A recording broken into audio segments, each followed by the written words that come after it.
Olá pessoal, aqui é o Fábio da Boson Treinamentos e neste vídeo eu vou mostrar alguns comandos iniciais com o Git.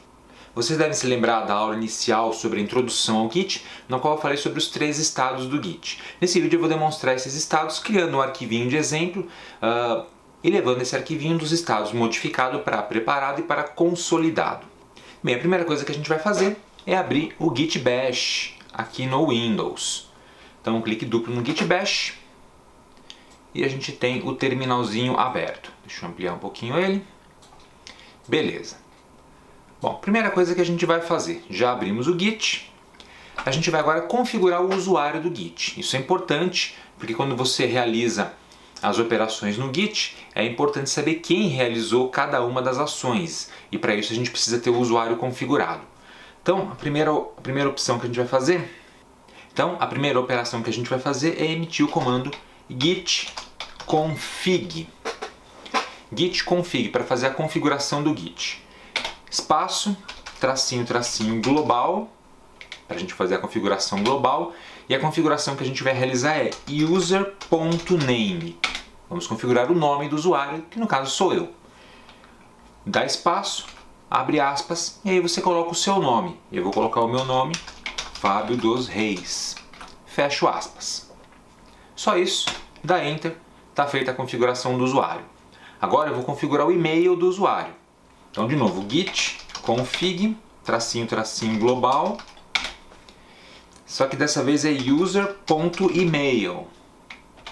Espaço, e de novo abre parênteses e aí você coloca o seu e-mail.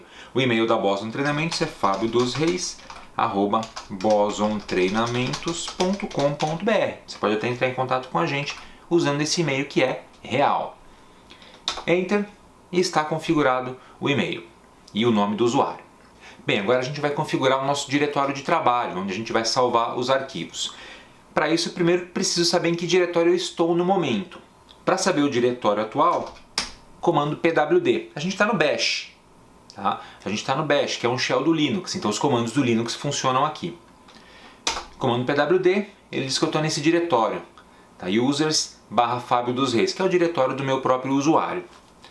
Se você quiser, você pode mudar de diretório. Tá? Você pode mudar de diretório. Você dá um comando como, por exemplo, cd ... e ele leva você para um diretório anterior. Olha só. C-users. Ou cd ... de novo, e ele leva você para o diretório raiz. Ou simplesmente cd e o caminho completo. Dá no mesmo, você vai conseguir mudar de diretório. Bom, eu fui para a raiz e aqui eu vou criar uma pasta. Antes de criar a pasta, Ctrl L no teclado limpa a tela. Então, se você chegou no final da tela, quer deixar ela limpinha, Ctrl L é o atalho. E agora eu vou criar um diretório com o comando mkdir. Eu vou chamar esse diretório de pasta git. Pasta-git. É para a gente fazer testes apenas. Não é nesse diretório que eu vou criar os nossos projetos aqui no curso. Então, mkdir pasta git, enter, está criado. Lembrando que você tem que ter permissão de escrita naquele local para poder criar o diretório. Tá, e agora, se eu der um comando ls, eu consigo visualizar o conteúdo da pasta atual, do diretório atual. Então, isso é o que eu tenho no meu diretório atual. São alguns diretórios, alguns arquivos, e se a gente olhar com carinho, está aqui a nossa pasta git, tá vendo? Então a gente vai entrar nesse diretório, cd pasta-git. Beleza, sempre dá o pwd para você ter certeza, apesar de que o caminho do diretório aparece aqui também no prompt. Mas o pwd é para você ter certeza. Bom, agora o que a gente precisa fazer é dizer para o Git que eu quero usar essa pasta como meu diretório de trabalho. Para isso eu tenho que iniciar o Git nesse diretório. Então, eu estou dentro do diretório e agora eu vou emitir o comando git espaço init. Você pode dar um espaço e colocar um pontinho para reforçar que é o diretório atual, porque é isso que significa o pontinho. Mas na prática, só o git init é suficiente. Então, git init, e aí, repositório git vazio inicializado no diretório que eu estabeleci, no diretório atual. Legal, aparece agora aqui master, tá vendo? Aparece master aqui. Beleza. E agora eu vou criar um arquivo de teste aqui dentro. Você pode criar um arquivo direto a partir aqui do prompt, ou você pode utilizar aquele seu editor de textos e criar o arquivo a partir de lá. Ou copiar um arquivo de outro lugar e jogar na pasta, tanto faz. Tá? Tem uma flexibilidade grande. Se eu quiser simplesmente criar um arquivo direto daqui, eu posso usar o bom e velho comando touch. Touch e o nome do arquivo. Vamos supor que eu vá criar um arquivo chamado teste.txt. Por enquanto eu não vou trabalhar com código fonte real. Então só um arquivinho de texto. Enter. Está criado o arquivo. Se eu der um ls para olhar o conteúdo do diretório, ele mostra o meu arquivo lá dentro. Teste.txt. Você pode até dar um ls espaço "-l", que ele te traz informações completas do arquivo.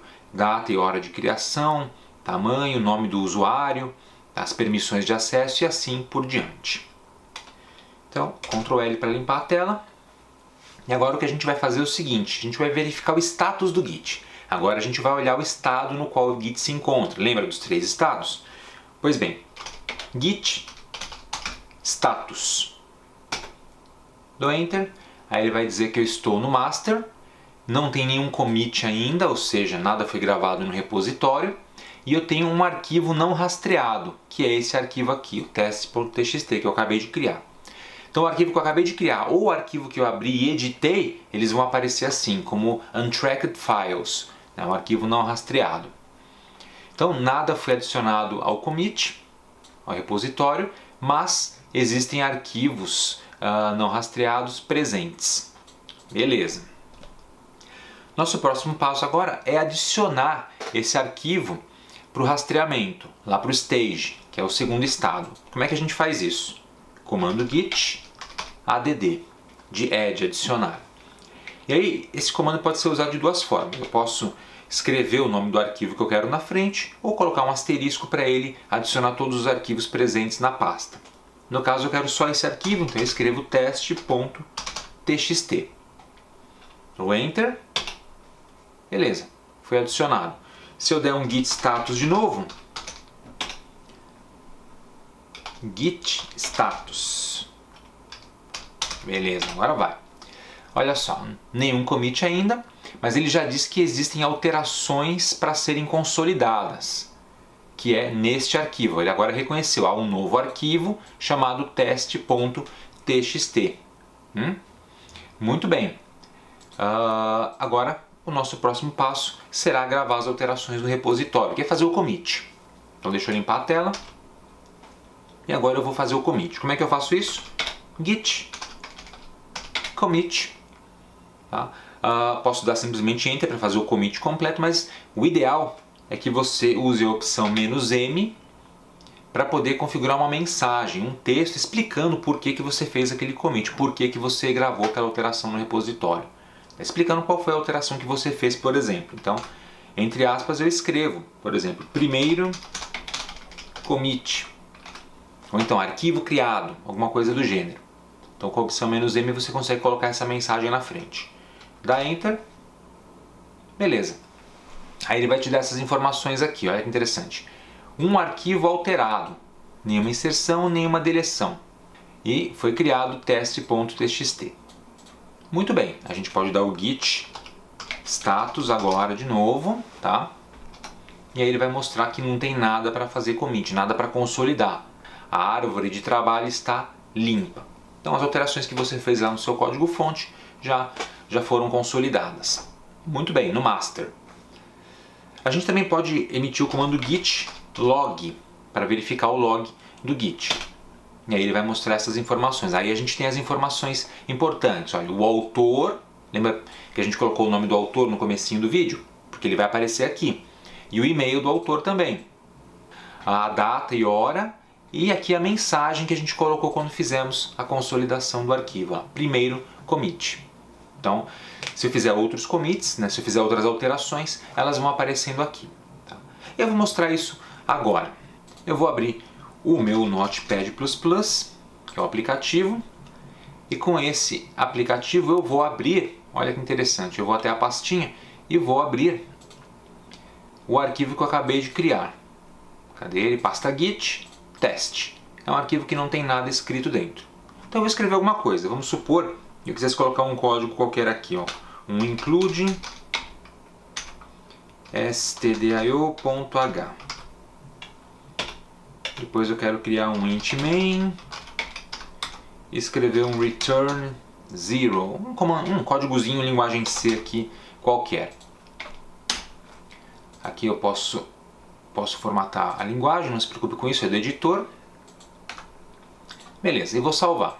Então salvei o meu arquivinho, vamos supor que eu terminei essa edição. Agora eu quero, usando lá o nosso git bash, trabalhar com esse arquivo que foi modificado. Então eu volto aqui no git bash, eu estou na mesma pasta ainda, vou limpar a tela e agora eu vou dar o git status de novo. Quando eu dou git status, ele vai dizer, olha, o arquivo teste.txt foi modificado. Aí ele foi modificado.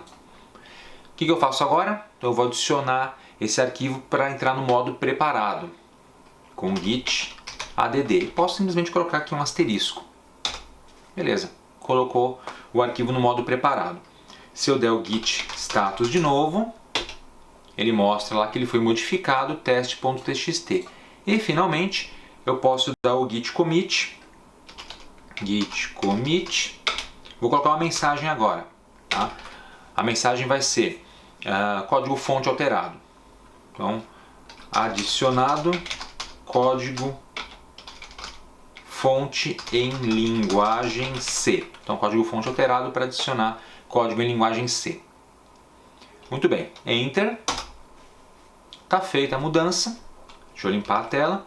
Agora eu vou dar o git status. De novo, árvore de trabalho limpa. E agora eu vou dar o git log para saber o que foi feito.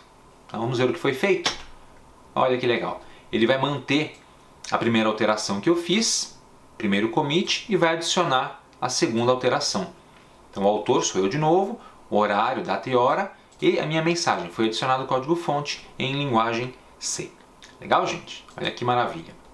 Bom, e se eu quiser sair aqui do Git, é só dar o comando exit e ele fecha o terminalzinho para mim. Tranquilo, gente? Então essa foi uma demonstração de algumas coisas que a gente pode fazer com o Git e demonstrei a sequência dos 3 estados explicada no vídeo anterior. A partir dos próximos vídeos a gente vai começar a estudar mais a fundo os comandos do Git. Aqui eu tenho uma pequena lista de alguns dos comandos que a gente vai estudar. Aí eu vou explicar detalhadamente o que faz cada um deles. O que é um init, quando que a gente utiliza o clone, o que é push-pull, quando é que a gente faz um branch, como é que a gente faz um merge e assim por diante. Beleza, gente? Então é isso aí. Espero que você tenha gostado. Aproveite para se inscrever aqui no canal da Boston Treinamento se você não for inscrito ainda. E se já for inscrito, clique no sininho aqui embaixo para ativar as notificações e ser avisado quando tiver conteúdo novo no canal. E não deixe de acessar o nosso website www.bostontreinamentos.com.br, além de nos seguir nas redes sociais que estão aparecendo aqui em cima. Obrigado e até a próxima!